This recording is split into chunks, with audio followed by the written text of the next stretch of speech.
25 ans. 25 ans, c'est l'âge, d'un enfant, le cerveau d'un enfant qui atteint sa pleine maturité. Avant cet âge-là, lui, l'enfant, va, agir avec son cerveau limbique. Le cerveau limbique, c'est le cerveau des émotions. En revanche, l'adulte, lui, agit avec son cerveau, néocortex. C'est le cerveau de la raison, celui qui réfléchit, à l'image d'un philosophe qui va trouver des solutions, qui réfléchit pour trouver des solutions.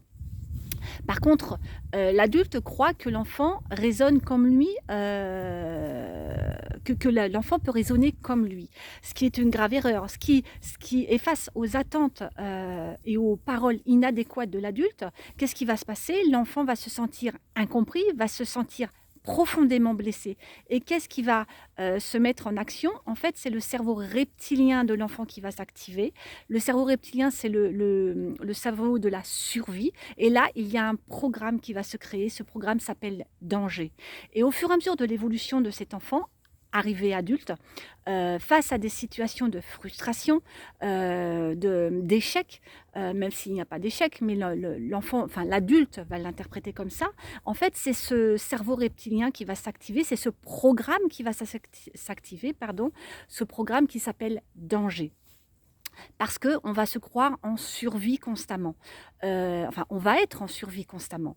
Et c'est pour ça que l'adulte, en fait, a du mal à gérer ses émotions face à ce genre de situation. Et pour ça, j'utilise en thérapie somatique, j'intègre un outil merveilleux qui s'appelle l'enfant intérieur.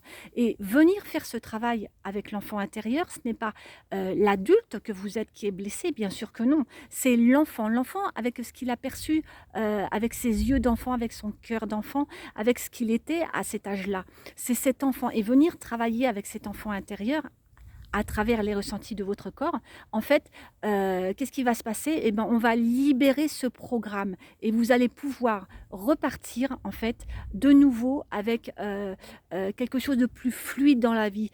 Vous allez, aller avec le courant de la vie, en fait, et vous allez pouvoir, dépasser les freins qui vous empêchaient d'aller vers vos buts.